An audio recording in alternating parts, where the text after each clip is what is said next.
വടി എടുത്തോ. ഒച്ചയും ബഹളം ഉണ്ടാക്കരുത് കേട്ടല്ലോ. ഇപ്പോൾ വരാം. 5 മിനിറ്റ് ചെറിയൊരു പരിപാടി. അലയ പിന്നൊരു കാര്യം, ഈ കനകം പറഞ്ഞ സത്യമാണ് കേട്ടോ. ഈ അമ്പളിക്കുട്ടൻ്റെ അമ്മാച്ചനുണ്ടല്ലോ, മഹാ പട്ടിപ്രാന്തനാണ്. ഈ പട്ടികളെ നായെന്നല്ലാതെ പട്ടിന്ന് വല്ലതും വിളിച്ചാലുണ്ടല്ലോ അയാൾ വയലന്റ് ആവും. അങ്ങനെയാണെങ്കിൽ ഇന്ന് പട്ടിയുടെ മൂത്തേക്ക് ഞാൻ ഒരു 10 പ്രാവശ്യം കൂടെ പട്ടി എന്ന് വിളിക്കണോ അളിയാ? പിന്നെ ഒരു കാര്യം പറയാം, ഈ തല്ലുന്നത് പട്ടിയല്ല, അമ്പിളിക്കുട്ടനാണ്.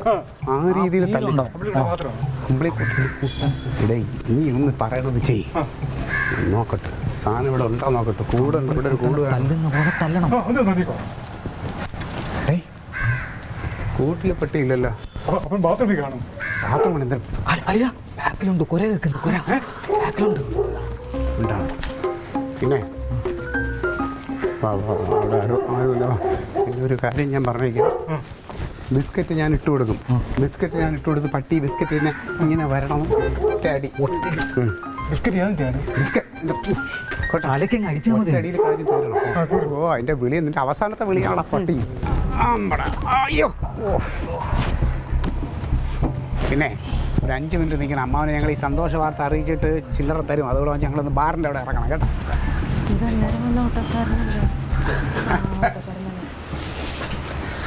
അമ്പോ കൺഗ്രാജുലേഷൻസ്.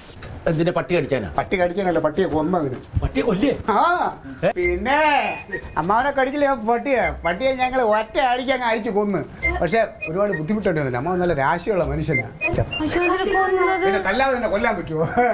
എന്തിനാടാ അതിനെ കൊന്ന്? അത് കൊള്ളാം. പിന്നെ അമ്മാവനെ കടിച്ചിട്ട് ഞങ്ങൾ പകരം ചോദിക്കുന്ന പിന്നെ ഞാൻ ആര്? തീർത്തു. പിന്നെ വേറൊരു കാര്യം അറിയോ, അമ്മാവനെ മാത്രമല്ല പട്ടി കടിച്ചിരിക്കുന്നത്, ആ പ്രദേശത്തുള്ള ഒരുപാട് ആൾക്കാരെ കടിച്ചിട്ടുണ്ട്. അമ്മാവനെ പരിക്ക് നിസ്സാരം, ഓരോരുത്തരെ കാഴ്ച പാർട്ടി ഇല്ലാണ്ടാക്കിയിരിക്കുന്നു. പിന്നെ ആ പട്ടി എന്ത് ചെയ്യണം? അല്ല അങ്ങനെ കണ്ടവരൊക്കെ കടിക്കുകയാണെങ്കിൽ അതിനെ കൊല്ലണം, അതിൽ കുഴപ്പമൊന്നുമില്ല.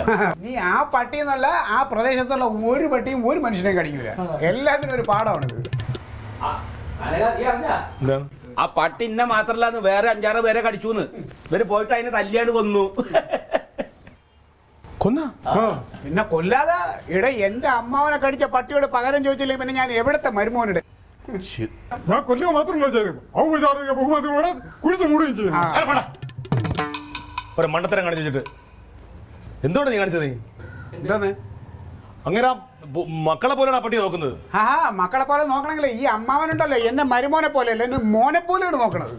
മക്കളെ പോലെയാണെങ്കിൽ കെട്ടിയിട്ട് എടി കെട്ടിയിട്ട് വളർത്തുന്ന പട്ടിയാണത്. കഴിഞ്ഞ ദിവസം കണ്ട് ഏതോ തെരുവിൽ നിന്ന് വന്ന പട്ടി കണ്ട് അതിന്റെ അടുത്ത് വരെ കടിക്കാൻ കണ്ട് ചെയ്തു. അമ്മാവനെ കടിച്ചതിന് ശേഷം നിരീക്ഷണത്തിലായിരുന്നു. നിരീക്ഷണത്തിലോ? ആ പേണ്ടോന്നറിയണ്ടേ? അയ്യോ, അതിനാണ് തല്ലിക്കൊന്നു അല്ലേ? ഇനിയിപ്പോ എന്തിയെ അതിന്റെ അടുത്ത് പോയില്ലേ നിങ്ങള്? ഫോട്ടോ വിട്ടില്ലല്ലേ? പോയി ഇഞ്ചക്ഷൻ എടുത്തോ. ഇല്ലല്ലേ? അത് മാത്രമല്ല, അത് കഴിഞ്ഞിട്ട് നേരെ സ്റ്റേഷനിൽ വരണേ. അതെന്തിന്? ലൈസൻസ് ഉള്ള പട്ടിയാ അത്. കേസുമായിട്ട് അമ്പളിക്കൂടെ കാങ്ങി വന്ന് ഇപ്പൊ അവിടെ. പട്ടിക്ക് ലൈസൻസോ? ആ അതിന് കേസുണ്ട്. അമ്മാവ ഇപ്പൊ തന്നെ ഏതാണ്ട് ഒരു 10,500 രൂപ ചെലവായി. പൈസ തന്നെങ്കിൽ എന്തിന്? ഞാൻ പറഞ്ഞോ പട്ടീനെ കൊല്ലാൻ? അമ്മാവ